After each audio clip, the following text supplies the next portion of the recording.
Rei das fake news. Trump diz que Bolsonaro Júnior foi preso por ir bem nas pesquisas. Trump, o Bolsonaro Júnior, o Bolsonaro Júnior, que é o Jair Renan, ele é candidato a deputado federal. Não dá para saber se ele vai mal, se ele vai bem nas pesquisas. Eu tenho certeza que ele vai se eleger. Gente, vai se eleger com um monte de votos. Eu tenho visto, pessoal, tem uma galera que diz que o Carlos Bolsonaro corre risco de não se eleger. Não acredito nisso, gente.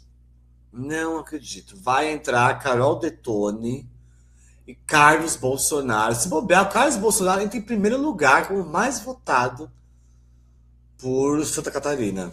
É Santa Catarina, né? Não acredito. Não.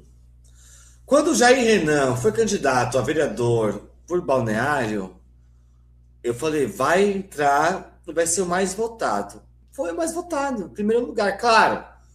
Ah, o pessoal fala, 4 mil votos, não importa. Foi o mais votado. Isso já o gabarita para ter uma boa votação para deputado. Vai entrar, gente, vai entrar o Jair Renan, o Carlos Bolsonaro. Porque os 30% que o Flávio Bolsonaro vai manter ajuda. Ajuda, gente. Mas enfim, então o Trump hoje confundiu aí o Flávio com o Eduardo Bolsonaro, que foi condenado pelo STF. Aí disse, né, vamos pegar aqui. Primeiro ele fala que conversou com o presidente Lula, conversou com ele, mas não entrou em detalhes do que eles conversaram. No entanto, logo em seguida, após falar que tinha conversado, né, o Trump dizendo isso lá no G7, durante conversa com a imprensa, aí ele foi questionado sobre isso. E aí ele fala que o Brasil tornou-se, abre aspas, um país um pouco complicado politicamente. Tem sido um pouco perigoso politicamente. Gente, Trump está criando terreno para ações mais agressivas contra o Brasil. Não vamos descartar isso. Ele está usando o mesmo método. Vamos lá. Primeiro, eu classifico o PCC e Comando Vermelho como organizações terroristas. E aí isso dá liberdade para eles atacarem o território brasileiro. Agora eu digo que o país se tornou perigoso politicamente e acuso o sistema de justiça desse país, do caso Brasil, de condenar Bolsonaro Júnior porque ele estava indo bem nas pesquisas, ou seja, Trump está afirmando que o sistema judicial brasileiro está interferindo nas eleições brasileiras. É disso que se trata, foi essa a acusação. Ó, abre aspas. Tem sido desagradável ouvir dizer que prenderam alguém que está concorrendo a um cargo hoje. Fiquei sabendo disso hoje, depois que saímos. Depois que ele conversou com o Lula. Eu tinha acabado de me despedir dele, Lula, e ouvi dizer que prenderam o Bolsonaro Júnior, de que ele estava indo bem nas pesquisas. E o prenderam porque ele deu uma declaração no Texas. Prenderam ele? Ou querem prender ele? Gente, ele está dizendo sobre o Eduardo Bolsonaro.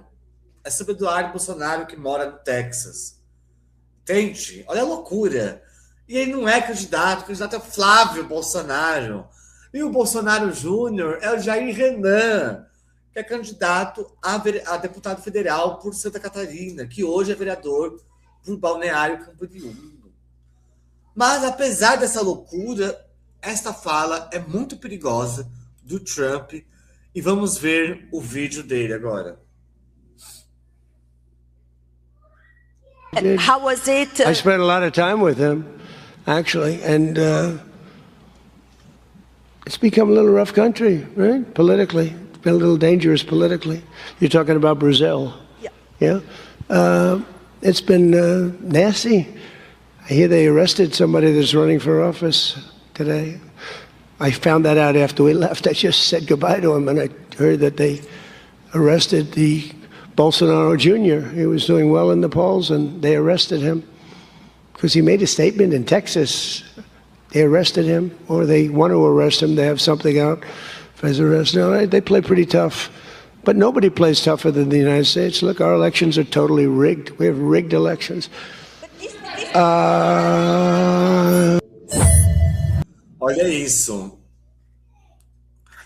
Eles, o Brasil, jogam pesado, mas ninguém joga mais pesado que os Estados Unidos. Isto é uma ameaça ao Brasil.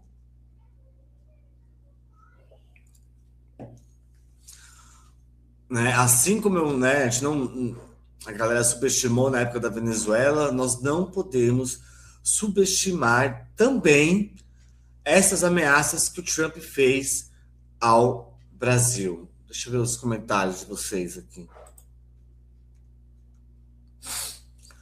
Nandes, como pode os catarinenses eleger um moleque daquele? Um vagabundo que nem sabe falar. Não, Jair Renan é assim, tem problema cognitivo ali. Veranize Ferreira, ridículo e louco, ou louco ridículo. Miriam Ramos, Trump dá tanta importância para os bozos que nem sabe que Bananinha mora nos Estados Unidos. E tem uma coisa importante de se observar, que é o Marco Rubio de papagaio. Essa fala do Trump é uma fala orientada pelo Marco Rubio, combinado entre eles. Por isso que eu falo, não existe essa. Os loucos do MAGA do governo Trump. Não. O Trump é o chefe dos MAGA, dos loucos do MAGA. Maria Angélica Codibelli. Depois que Tari Flávio entregou sobre PCC e CV para entregar, aí não entendi, ficou truncado. Deixa eu ver mais. Nandes, Trump cria isso sozinho, não criou isso sozinho. Os Bozo Júnior estão por trás com o apoio dos assessores de Trump, exatamente. Miriam Ramos, Santa Catarina diz que tem a Dubai brasileira. É do baixo clero. Ótimo. Adorei. Maria Angélica Coldberry. O povo de Santa Catarina prefere os políticos de baixo clero do que escolher políticos de esquerda. É uma tristeza.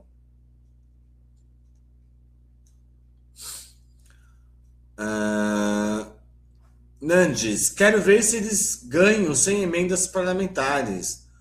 A família só se sustenta roubando. Olha, infelizmente, Nandes, tem eleitorado. Eles têm base eleitoral. O Flávio Bolsonaro, mesmo sob esse ataque, sobre esses escândalos, tudo que a gente está vendo, muito dificilmente ele vai ficar abaixo de 30%. Nós temos 30% de brasileiros que concordam com isso. Gente, eu não descarto que pós-Copa do Mundo ele se recupere durante a Copa do Mundo e volte a ficar próximo do Lula, tá? Depois que o Bolsonaro pai virou presidente, gente, você teve ficou 30%, 40% aí da população é um grande dementador, veio aqui e sugou, entendeu? E essa coisa horrorosa, essa treva. Vamos ver. Zahur. Trump, em clima de festa junina, fumou pamonha e falou Bósnia. Adoro. Nossa, eu tô vontade de comer uma pamonha. Amo pamonha. Miriam Ramos. O Rio de Janeiro jogou o Carluxo fora e Santa Catarina vai pegar? Nunca fez nada no Rio de Janeiro. Não, tem isso também. Mas é aí que tá. Eles são improdutivos, não produzem nada, mas eles ficam alimentando a guerra cultural. E aí, querido? Ó, Vinícius Ferreira, também acho, Marcelo. Ele se elege porque o bolsonarismo ainda tem um percentual considerável. Gente, 30%. 30%. Entendeu? Segundo turno. Vai pro segundo turno. E aí, gente, tem uma galera anti-PT, que vai votar nele. Vai votar. É nesse lugar que nós estamos.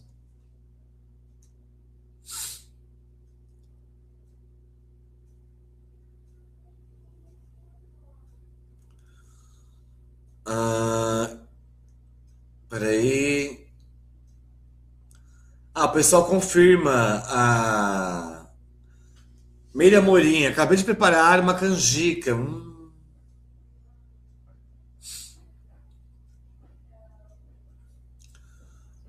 Mariana Jacudibert, caldo de quenga, vai mandioca, frango e milho verde. Então é a receita lá.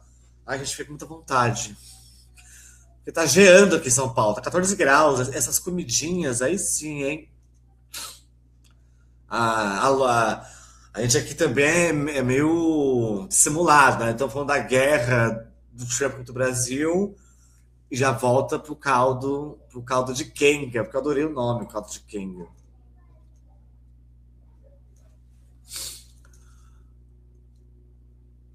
Vamos lá. Maria Angélica Ludibelli. É exatamente isso, Marcelo. Para muitos brasileiros ainda falam que Lula é ladrão e por isso vão votar no tarifário. Gente, é horrível. É horrível. A gente não pode tampar os olhos para a realidade e esse é o lugar que nós estamos. 30% dos brasileiros, gente. Eu já falei 200 vezes aqui, mas aquele livrinho, gente, 140 páginas, lê assim, uma tarde, Engenheiros do Caos, que é do jornalista lá italiano, Os Engenheiros do Caos, só confirmar, maravilhoso. Já falei, vou falar de novo, Engenheiros do Caos. Isso mesmo. Os Engenheiros do Caos, ó, R$ 20 lá na estante virtual. É um jornalista que trabalhou no último governo lá de centro-esquerda da Itália e capta, né, a partir daquele movimento 5 estrelas, começa num blog. Gente, ele pega o espírito do tempo, assim, é maravilhoso o livro, assim. Eu li chorando, aquele primeiro de emoção, porque, né, é muito legal ver como uma pessoa entende o que está acontecendo, né? Ela capta o espírito do tempo e coloca pra gente de uma maneira, linguagem jornalística, tá, gente? É o livro que você lê assim, pá, pá, pá. E aí ele fala de uma hora do sequestro cognitivo que a fake news produz. E olha que nessa época ele tá ainda na raiz da fake news. Tá ainda YouTube, Facebook, Twitter. É o momento. E os blogs tinham força ainda, né? Mas já começa a teoria da conspiração e as fake news, né? A desinformação e tal, né? A primeira etapa, digamos assim. E esse cara... E é hoje. Então tem uma galera... Não adianta, gente. Esse 30% tá sequestrado. Ontem, a gente fala muito de pós-verdade, mas surgiu as primeiras imagens Lula, Trump no G7. Deixa eu ver o tempo aqui. Eu começo a falar, eu perco tempo. Então você tinha uma narrativa. Direita bolsonarista. Trump ignora Lula, não sei o que lá. Aí campo lulista. Lula ignora... Então veja como que é. E aí também, a gente sabe que do nosso lado também tem uma galera que gosta é um terraplanismo de esquerda, digamos assim. Mas é aí que a gente fica, né? E é isso que esse jornalista captou, né? A coisa da pós-verdade. Então você tem essa bolha falando disso, esse universo, esse outro universo, a gente fica nisso. E, gente, e aí? Para você estabelecer um debate de qualidade, ih, gente, difícil. É o que a gente chama da guerra memética. É assim, eu adoro esse universo, porque, né, sou da comunicação, etc, gosto de estudar e pensar sobre isso. Mas e aí que tá, a guerra memética pode ser utilizada para o bem. Fazer um meme, que, né, tem uns memes geniais, que uma imagem, uma frase, pá, ele passa uma ideia, ele desmonta uma fake news, entende? E você tem um lado perverso da coisa, que é a fake news, né, bolsonarista. Enfim, esse é o lugar que nós estamos. Porque a gente transita. Trump, G7 ameaça o Brasil, caldo de quenga e guerra memética. Então, reforçando os engenheiros do caos, livraço.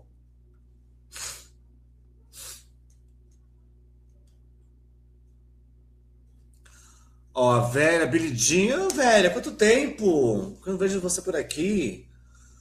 A Vera comenta, desses 30%, tem aqueles que estão com uma vida boa e que não quer mudar nada. E tem aquele pobre de direita que o patrão faz a cabeça. O Zap, gente, eu sempre falo, você tem a guerra do Zap também. E nós temos que disputar. Por isso que eu falo, e dá para disputar fazendo na mesma linguagem. Por exemplo, quem tem conseguido ter feito isso? Lindbergh Farias, que pega, né, aquela linguagem, né? O Janones faz. O Janones exagera às vezes, mas no geral ele consegue também usar aquela linguagem, né? O sobrinho da presidenta Dilma, o Pedro Rousseff, eu acho que ele tem conseguido também, faz aquela coisa, né? Você pega essa linguagem memética, mas sem fazer desinformação, faz a disputa de conteúdo. Ah, Vera, que bom. É que fazia tempo que eu não vi seu comentário aqui. Por isso que eu. Vamos lá.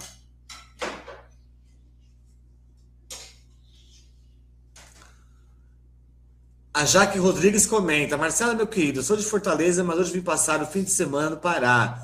Pense num lugar cheio de comidinhas deliciosas. Acabei de tomar um caldo de macaxeira com carne de sol. Pô, aí você quer acabar com a gente, né? Esse horário, em São Paulo tá frio.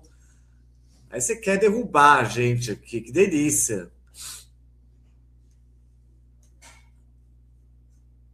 Vamos ver mais comentários de vocês. Tânia Mendes, até desanima, Marcela. É muita gente cega e capturada. 30%. Esse 30%, gente, não tem mais salvação, tá? Então, por isso que a gente vai lidar por muito tempo ainda com essa loucura. Que não adianta a verdade para essa galera, o fato científico, o fato jornalístico, isso aí não existe mais. Porque elas estão sequestradas. Né? É como o cara falou no cara do livro, né? Você tem um sequestro cognitivo massivo.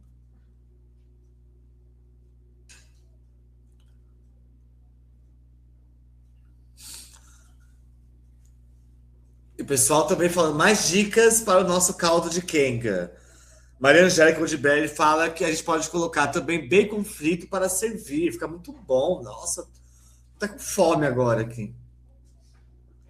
Bom, mas vamos então seguir, porque o Lula respondeu à altura o Trump. Teve 2 momentos que o Lula respondeu o Trump.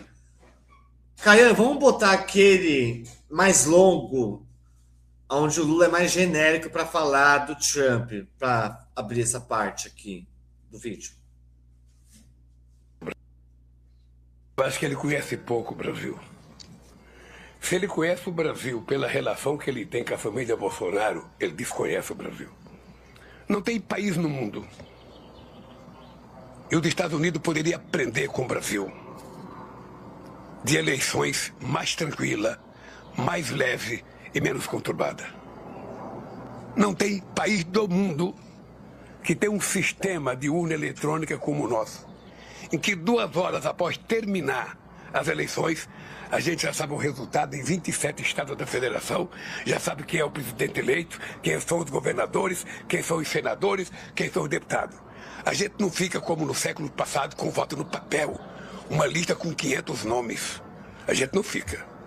Então, se tem alguém que tem que aprender com as eleições civilizadas no Brasil, é o meu amigo Trump. Na próxima vez eu vou levar a urna eletrônica para mostrar para ele como é que ela funciona. Eu acho que ele tem direito de ter as preferências eleitorais dele, as preferências ideológicas deles. Eu só espero que ele não fira o código de ética entre as nações que querem ser respeitadas na sua soberania. Só espero isso. Para mim, ele pode continuar gostando do Bolsonaro, do pai, do filho, do neto, não tem nenhum problema. É um problema dele. Afinal de contas, gosto não se discute. Agora, não se meta nas eleições do Brasil, porque as eleições do Brasil é um problema do Brasil. Como as eleições americanas, é um problema deles, não é um problema meu. Então, a única coisa que eu quero é o respeito pelo Brasil que eu tenho pelos Estados Unidos. Só isso. Isso é um patriota de verdade. E como diz a Sinara Menezes, não é aquela porcaria que a Michele Bolsonaro tem que ficar cuidando lá em casa, tá lá com problema de gases o dia inteiro, soluçando, né? Um presidente que responde à altura, no G7, que não se deixa ser ameaçado por uma pessoa que pensa, como diz o presidente Lula, que se acha o xerife do mundo. Lula deu uma lição a Trump. Se vocês abrirem os portais, Reuters, os principais portais da Europa, dos Estados Unidos, todos eles estão dizendo que Lula mostrou para Trump como é que se cuida, como cada um tem que cuidar dos seus problemas, porque o Trump está com muitos problemas internos. E além disso, o Lula ainda tirou uma onda, né? Quando falou dos papeizinhos, aquele monte de papel das eleições dos Estados Unidos, que às vezes leva dias, semanas para apuração, enquanto no Brasil, como disse Lula, em 3 horas nós já sabemos quem são os governadores, senadores e quem é o presidente do Brasil. E ainda falou que vai apresentar a urna eletrônica para o Trump. Caia, temos mais um vídeo do Lula, né? Preciso compreender é que quando faz uma reunião do G7, do G20, dos BRICS, a gente não conversa com todos os presidentes a toda hora. Muitas vezes a gente não tem assunto para discutir toda hora. O que você consegue é fazer as bilaterais com quem você quer conversar. E eu não pedi bilateral para o Trump porque nós estamos em negociação.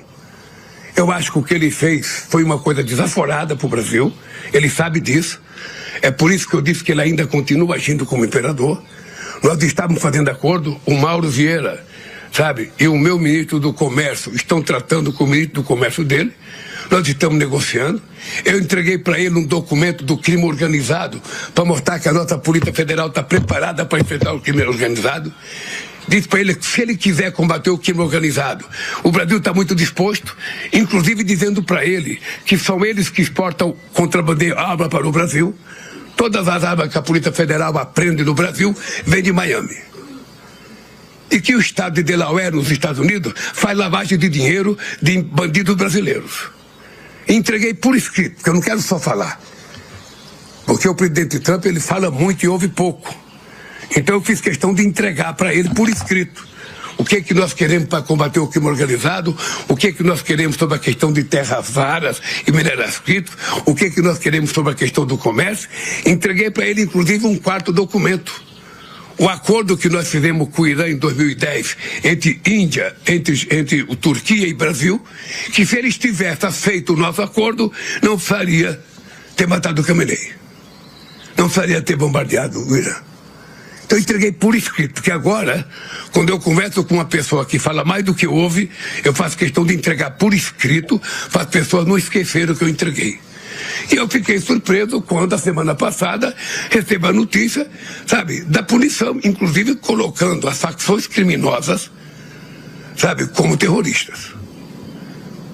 E eu tinha falado para eles Essas facções criminosas são terroristas para o povo brasileiro, para o povo das comunidades no Brasil. Não são terroristas como você pensa, eles não querem brigar e derrotar o Estado, eles não querem criar um outro Estado, eles querem dinheiro. Então é diferente. Mesmo assim, não o Trump, mas o Marco Rubio, sabe, anunciou isso. Então, obviamente que eu não tinha o que conversar com ele. Eu não tinha por que pedir bilateral, nós estamos negociando. Olha que terminar a negociação, sabe, se não der em nada, eu não tenho nenhum problema de pegar o telefone, ligar para o Trump outra vez e marcar uma outra conversa. Eu nasci no mundo político negociando. Eu, desde muito cedo, a minha vida foi negociar com gente tão poderosa quanto ele. Eu era um simples metalúrgico de 23 anos de idade, negociando com a poderosa Volkswagen, com a poderosa Ford, com a poderosa General Motors, com a poderosa Mercedes-Benz. Sabe? Então eu aprendi a negociar. E tem uma relação de respeito entre os negociadores. A gente cumpre o rito de uma negociação, a gente não fica pegando de surpresa. Então, obviamente, sabe, que eu acredito na capacidade do Mauro, na capacidade do Márcio Rosa de fazer a negociação que estamos fazendo. E acredito na competência da Polícia Federal de fazer um trabalho mais perfeito ou tão perfeito quanto qualquer polícia do mundo para combater o crime organizado. Nós temos expertise nisso. E nós já aprovamos no Brasil a lei antifacção, aprovamos agora a lei contra o crime organizado, e se aprovar a PEC da segurança, nós vamos criar o Ministério da Segurança Pública desse país. Porque para criar o Ministério não basta uma sigla, é preciso dinheiro, é preciso mais policiais, mais inteligência, uma Guarda Nacional. E tudo isso nós vamos fazer na hora que aprovar a PEC da segurança para dar à União o direito de participar do combate, sabe, à bandidagem do Brasil. É isso que está dito, e por isso eu fico na expectativa de que nós ainda vamos negociar, apesar, sabe, do rompante deles com relação ao Brasil. É isso. Isso é um estadista, e não aquela porcaria que a Michelle Bolsonaro tem que ficar cuidando dentro de casa.